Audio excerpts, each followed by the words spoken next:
Alright, Captain Dylan, Hubbard here from Hubbard's Marina. I wanted to talk a little bit about how to pack for a 39-hour and some tips and tricks on a 39-hour trip. I often get the question, well, I booked a 39-hour trip, so what do I need to know? What do I need to do? A 39-hour trip is a deep sea fishing long-range adventure here at Hubbard's Marina inside beautiful Johns Pass. Now, a 39-hour offers 20 hours of fishing time, a 2-day bag limit, and we're fishing 70 to 100 miles from shore. So this 39-hour long-range deep-sea fishing trip is very unique. It offers tons of bottom fishing time, and it offers you a chance for lots of trolling time on the way out and the way back. So the best way to pack for a 39-hour trip is to be ready for a little bit of everything. The thing I do on a 39-hour trip is I bring different rods and different tackle for each species that I'm going to target. First step is deciding whether or not you want to bring your own rod and reel or rent a rod and reel. If you don't have your own tackle, obviously renting a rod and reel is the best course of action. A rod and reel rental is going to include all the tackle you need for the entire trip. It's only $25 to rent a rod and reel on a 39-hour trip, and it includes all your tackle for the entire trip. Now, if you're an advanced angler and you have your own tackle, bringing your tackle always is a good idea. If you're not an advanced angler, you only have 1 or 2 rods, you can still bring those too. Let me run through some of the things that I would use on a 39-hour trip. First step is you need a snapper reel, snapper rod and reel. I personally prefer to use a 2-speed reel. I really enjoy the Daiwas over anything else. I use a Daiwa Saltiga personally, but I started with the Daiwa Saltist. And a Saltist works fine for snapper fishing. The Saltiga is a little bit nicer and got a lot more drag capacity, but it's probably a little bit overkill for snapper fishing, but it works well. So the reason I use a 2-speed reel is because often when you're snapper fishing, you want a high gear ratio reel. The higher the gear ratio, the quicker the retrieve, but the lower the power you have. So a high gear ratio reel is preferred for snapper fishing, especially on a 39-hour trip where you're fishing deeper water. However, because you have a high gear ratio, you have lower power. So the 2-speed enables you to have a high gear ratio reel, click of a button, you're in lower gear, and you have more power. So that's why I prefer the 2-speed for mangrove snapper fishing and other snapper fishing while on a 39-hour at Hubbard's Marina. However, I personally like using around 50, maybe 40-pound test on that snapper reel. Typically I go 50-pound though. I like using a majority of my line in the spool to be braid. Gives me a little bit more sensitivity, but I use a long top shot, and that top shot enables me not to lose the fish. If I was to get tangled with someone on the boat, I'm able to undo that tangle instead of just cutting my braid and getting frustrated. So you can't use straight braid. We don't recommend it. You'll lose fish. If you get tangled, we got to cut your line, so definitely use a top shot. But snapper fishing, braid might be a good idea, but you definitely need a top shot. A top shot is just simply adding monofilament on top of your braid. Typically on for a less experienced angler, about 2/3 or half of the line in your water wants to be monofilament. So you're fishing 120 foot, about 60 feet of monofilament on top of your braid is a good idea for a starting top shot. I typically, for snapper fishing on a 39-hour, 40 to 50-pound main line, 40 to 50-pound top shot. Then about a 4 to 6 ounce lead. Typically 6 ounce is going to be what you use throughout the entire trip on a 39-hour, but I like bringing 4 ounces, especially in the summertime when there's not much wind or current or wave action. A 4 ounce works fine. So 4 to 6 ounce lead, then you have your swivel, then you have about a 4 to 6 foot leader.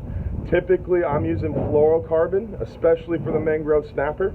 Then I want to use a double Snell rig. A double Snell rig works really well. It enables me to have 2 hooks and 1 piece of bait. We've got another video on our page you can look up that says how to tie a double Snell if you don't know how to tie one. And those rigs work really well for the 39-hour for mangrove snapper fishing. So that's my first rod, mangrove snapper rod, 40 to 50-pound test, 5 to 6 ounce or 5 to 6 aught hook, and a high-speed gear ratio reel or a 2-speed reel. Then you want to bring a rod you can use for the red grouper. Like a 6/0 reel typically is what I'm going to use with the medium gear ratio, about 4 to 1 or 3 to 1. With 60/60 or 80/80, that's a good kind of medium grouper rod. and it does a little bit of everything well. That would be a 7 to 8 circle hook, and typically I'm using anywhere from about a 6 to 8 ounce lead on that guy.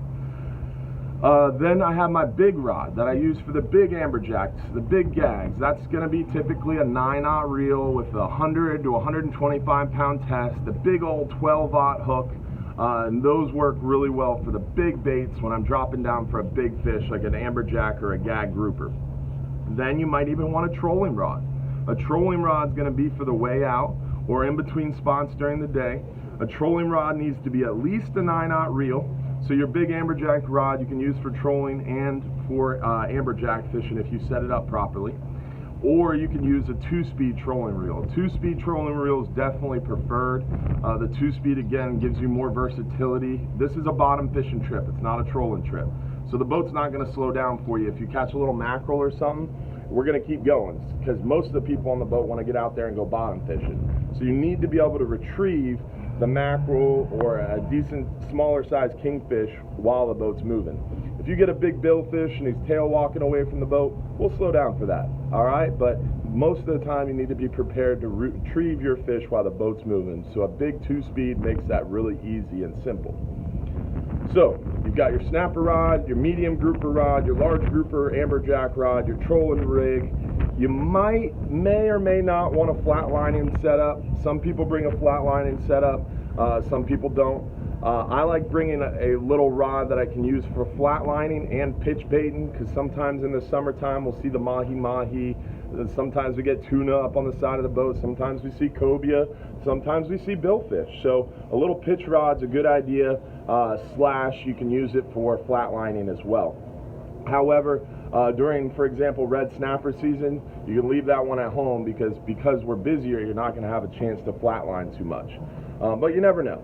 Your extra rod storage either goes upstairs in our second deck tied to one of the stanchions, or you can put your rods in the overhead rod racks around the vessel. So we have rod storage for those extra rods. Now, as far as packing for gear, you've got your rods we've already went over. You want to make sure you have a tackle box with plenty of extra lead.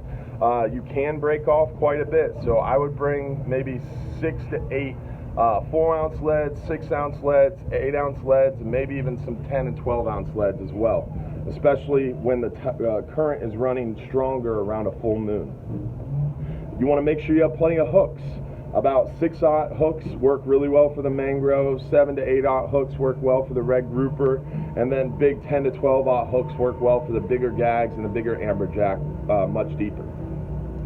Besides that, you want to make sure you've pre-ordered live bait.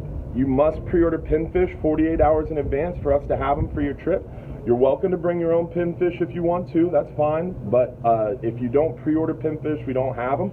So I always tell people to pre-order a couple dozen pinfish. If you end up catching your own, you can always take them off, but if you don't pre-order them, we might not have them for you.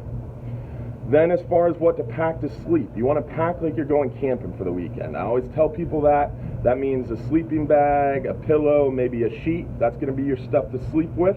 Then you want to pack stuff to make sure that you have stuff to brush your teeth. No one wants to talk to you if you haven't brushed your teeth in 39 hours, so bring something to brush your teeth with. We do have showers on the boat. Typically people shower after they're done fishing, so stuff to shower with is a good idea. Remember your shower shoes, some flip-flops or something, because once you've got 40, 50 people showering, it's a good idea to have something for your feet as well. So don't forget a towel, obviously. And then I bring changes of clothes. About 3 to 4 changes of clothes is plenty. Most people get away with 1 or 2 changes of clothes.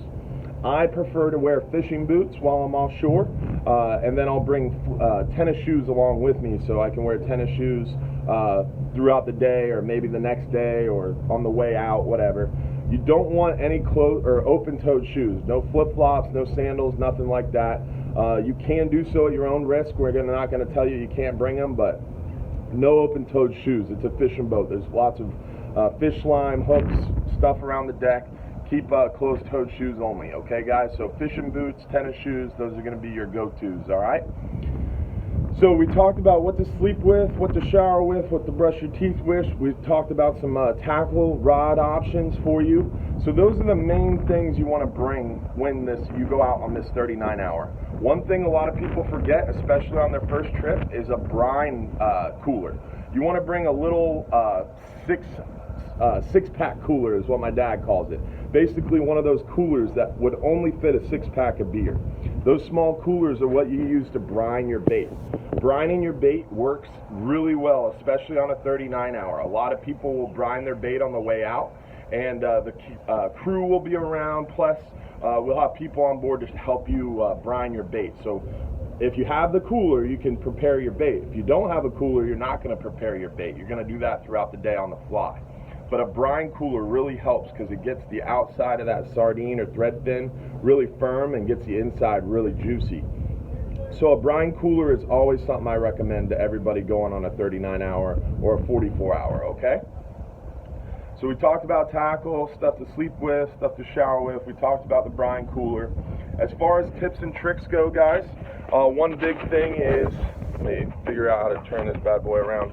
One big thing is the spot to fish. A lot of people think the back of the boat's the best spot to fish. Well, that's not true. I like fishing the bow of the boat myself, just because you have a little bit more room around the bow of the boat, and typically there's not as many people up here towards the bow.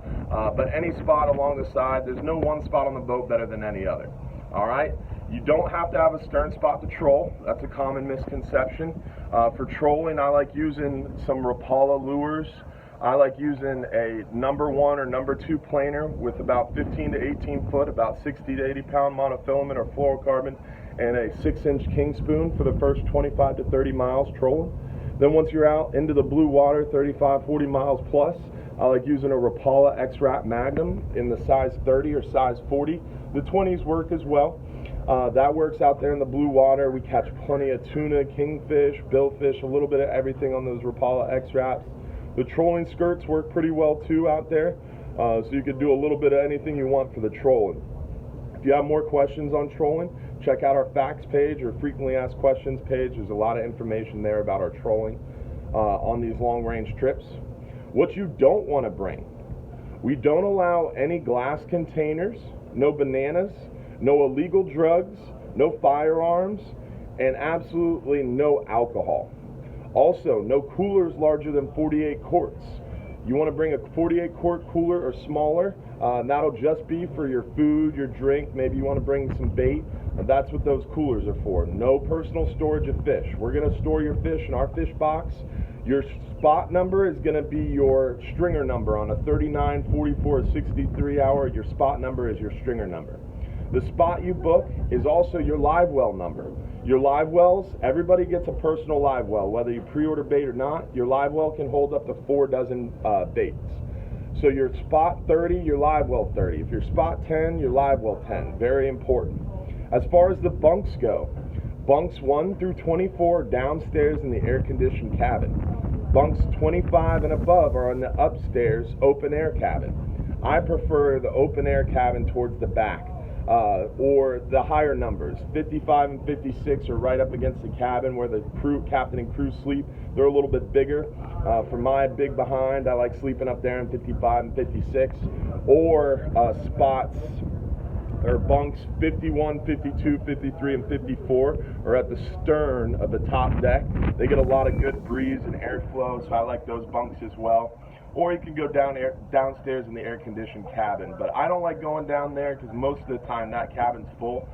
So most of the time I don't even get a chance to sleep down there anyway. So I like the upstairs and open-air cabin. That's always where I've slept on these long-range trips, unless I'm working the boat and I'm inside the wheelhouse. So we talked about some of the options there. As far as bait is concerned, we provide all your thread fins and squid. You're welcome to bring whatever bait else you want. You can bring bonita, you can bring mackerel, whatever you want to bring, but we provide thread fins and squid. We also sell live bait, so we sell a mix of pinfish, pigfish, and squirrelfish mixed together. It's $9 a dozen. You must pre-order it 48 hours in advance so you can bring your own live bait. We also have live shrimp available. We sell live shrimp by the dozen, $4 a dozen, or you can get 2 dozen in a bait bucket for 10 or 5 dozen in a bait bucket for 20. The live shrimp work really well when it's a little bit slower. Hopefully that won't happen too much, but occasionally, especially during the summertime, you get the midday doldrums. Gets a little bit of a slower bite, and that's when I drop down a super light knocker rig and a live shrimp, and it gives you a good chance at some of those little bit more picky fish. The live pinfish work really well for the red group or the gag group or the amberjack. Big or a small or medium pinfish work really well for the mangrove snapper. A lot of people don't realize some of the biggest mangroves are caught on a small or medium-sized pinfish. So keep that in mind. I think I covered just about everything there is to cover. The biggest thing I can tell people as far as a tip or trick on this 39-hour trip is to listen. Listen, talk to other people. A lot of times we'll have a fishing coach on board the boat, and that guy is just there to make sure that he helps you guys and make sure you guys have a great experience out in the water. So we have that too. Typically we have a photographer out here. The photographer has been on the boat for a really long time. Bob Harbison's our guy, and he has a bunch of information for you as well, and he'll be more than happy to chat it up about some of the history. John Martin's our fishing coach. Anytime the boat's moving on the way out while we're trolling in between spots, John Martin is a great asset to use as far as how to rig, questions, that kind of stuff. The biggest thing is just listen up, ask questions. The crew is there to help you guys out. This is an advanced angler's trip, so the crew isn't going to kind of baby you on this trip. They're going to kind of treat you as such, treat you as advanced anglers. So definitely want to make sure if you have questions, if you need anything, you ask the crew. I think we might have one of the crew members over here. Let me see if Will's still out here. I think he might have left. Yeah, it looks like Will's gone. But the crew is there to help you guys out with whatever you might need on the boat. So anything you need, anything you want, don't hesitate to ask the crew. They're there to help you guys out and make sure you have a great trip. But it is an advanced angler's trip, so they're mostly going to leave you to your own devices. But they're there to help you gaff fish. They're going to keep track of your fish in the fish box. They're going to make sure that you have a great trip, make sure you have plenty of tackle. They're going to make sure you have plenty of bait, that kind of stuff. But they're there mostly to gaff fish, string fish, keep your fish iced. The captain, you have two captains on the boat. They'll be there to help you out as well and answer any questions. We really try to do a great job communicating over the microphone throughout the trip as far as, hey, this is what we're fishing for at this spot, this is what bait we recommend, etc. If you ever have questions, don't hesitate to ask. We do have a galley on board the boat. The galley has a meal package. So as far as food packing, you can bring your own food and drink if you want, or you can get a meal package. The meal package is only $40-something, $45 or so. And that meal package is going to include a small meal on the way out, a midnight snack, a country breakfast, a fish sandwich for lunch or some type of sandwich for lunch, and then a 3-course dinner, plus 8 sodas, 8 bags of chips, and unlimited free water. Plus, you get $1 off every beer you drink throughout the entire trip. So that meal package is a pretty good deal, in my opinion. Or you can bring your own food and drink on the boat. Remember, 48 cooler or less, just no glass, alcohol, illegal drugs, firearms, or bananas in that cooler, okay, guys? Last but not least, we do not allow any type of electronic device on the boat. So you can't bring your smartphone, your smartwatch, your computer, your iPad, whatever it is. If it has a maps function that shows you where you're at on that map, it's not getting on the boat, guys. So you can bring a digital camera. You can use our digital camera on the boat, or you can have Bob, our boat photographer, take your photo, or John also has a camera on the boat. He can take your photo, or the crew can take your photos for you, but you can't have your cell phone on the boat. You're welcome to bring your digital camera. You're welcome to get a disposable camera in the shop, whatever you want to do, but you can't bring your camera or your cell phone on the boat. You can bring your camera though. All right, folks? I think that's about it. Another tip that I would recommend is when fishing at night. Typically that's when we're catching our mangroves. I like using that double Snell rig with a cut thread fin. Some glow beads are a good idea. We sell some glow beads in the shop. They work really well out there. During the day, the midday bite gets a little bit slow sometimes, but during the day, the trolling between spots are really, really good. Once we're offshore, the trolling on the way out, we'll catch mackerel, bonita, maybe some kingfish, maybe a tuna or two, but most of the tuna, the really cool wahoo, the billfish, those are typically caught during the day, the second day of the trip, in between spots.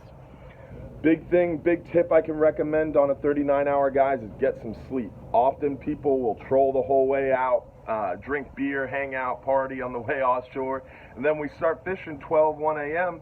They haven't gone to bed yet. And then we start fishing through the night and they go and take a nap. Well, that first part of the fishing is where a majority of the snapper are caught and a majority of the action happens. So be ready. Troll a little bit, then go crash out and nap until we're ready to start fishing around 1 a.m. or come rested, because this trip is very important that you're up. John Martin always says you catch your fish of your dreams when everybody else is dreaming. So very important that you are ready to fish through the night and fish hard throughout the entire trip. Then we fish hard through sunrise. Typically after the sunrise bite, we make a little bit of a run and we'll go on a longer run for the daytime bite. And that's a good time to troll in between those spots on a long run, or take a good nap. Sometimes the day bite gets a little bit picky and slow. You got to grind it out. The live shrimp is a good option when it gets real slow and picky and lighter tackle. That's when using that spinning rod or that 40-pound 2-speed snapper rod works well. And then during the day is typically when we're going to target the amberjack as well. So just listen up to the mic. The captain will be happy to tell you over the PA when we're targeting what. And then typically we'll try to stay out there for a sundown bite. Sundown bite, we'll get another good push of fish. And then typically we have to head home anywhere between 7 and 9 p.m. So unfortunately you can't stay out there the whole time. But I covered just about everything I needed to cover in this video. So these were some of the ways, suggestions of what to pack, how to pack, what to bring on a 39-hour fishing trip. Don't forget your rain gear. That's another good one I forgot, especially in the summertime. Some rain storms will come up on us. So rain gear is a good idea. D-hookers, I always recommend a good pair of D-hookers. Hopefully Barracuda Tackle is going to have us a new set of D-hookers here soon that we'll have available for you in the shop. Also pliers, cutters, venting tool. You got to have a venting tool. Sometimes you catch those fish that are out of season or too small, and you got to be able to vent them and release them. So don't forget your venting tool. Bring plenty of hooks, weights, swivels, all that kind of stuff. Unless you're renting a rod, then we're going to supply all that for you. Don't forget your toothbrush. That's another big one. I always say that to people and they forget that one. The brine cooler we talked about. Oh, a bait net. We do provide the live well for you, but we don't provide a bait net. So a bait net's a good idea if you don't have one, to bring one of those as well. There he is. I've been looking for you everywhere. Come on over here, Wilbo. We're 23 minutes into a video on how to pack for a 39-hour trip. Oh, yeah. So Will is your first mate on most of the 39-hour trips. So what are some advice? I've gone over the rods, how to pack for sleeping on the boat, the brine coolers, but what are some rookie first-time mistakes that you see that you'd like to try to stop people from doing? I would say an important thing that most people don't think of is a good pair of scissors. You can cut your bait good with a pair of scissors. You don't have to sit back here at the fish box and cut your bait up, and you can just cut it right over the side of the boat that way. And a decent pair of pliers, you know, just so you can take a fish off if we're not right there beside of you. And a venting tool. And if the fish are biting good, you don't want to sit there and wait on us to come around and take your fish off. You want to take it off and go back and start fishing again and get another one, you know. Yeah, and you can always go ahead and take your fish off for yourself, toss it on the deck next to you, and get back to fishing. You don't want to walk around the boat looking for the crew. Just leave it on the deck next to you and get back to fishing. And you could also bring you a little GoPro mount and a GoPro to mount by where you're fishing. Yep. I see a lot of people do that. Mount it right up on the roof here. Cool. What else? Anything else you can think of? Tip for the crew? Tip for the crew, you know. We'll take good care of you guys. But just anything you can think of is the best thing I see is have a nice pair of scissors, a glove to wear maybe if you want a glove, and a nice pair of pliers. All right. That'll save you some time. Scissors, gloves, and a pair of pliers. Will's expert advice on a 39-hour. All right. What about brining baits? As far as your bait brining goes, For the most part, our thread pins are pretty good quality where you don't have to brine them. You can if you want. They'll harden up that way. But you could just bring a small cooler to throw them into. And I think Dylan went over as far as a small fish cooler as well. 6-pack cooler. Yeah. And then what about trolling? Some recommendations on trolling? Trolling on the way out, we do good on the mackerels and bonitas on just the basic trolling hardware, a number 1 or number 2 planer with a 15 or 20 foot 60 to 100 pound leader with a drone spoon, or if you're after some mackerel for bait, a smaller spoon, you know. And those bonitas and mackerel make great bait, especially in the coming months in the summertime. They make cut bait is some of the best bait out there, and you can catch a couple on the way out and use those for bait while we're fishing. Yeah, fresh cut bait. Cool. All right, any other tips? That's all I got off the top of my head, but all right, I surprised and put them on the spot. Well, remember guys, if you're too busy to go fishing, you're just too busy. We look forward to fishing with you here at Hubbard's Marina on a 39-hour deep sea adventure with this guy and everybody else here at Hubbard's Marina. Thanks for tuning in, and thanks for booking your trip with the original and longest running offshore fishing fleet here on the west coast of Florida.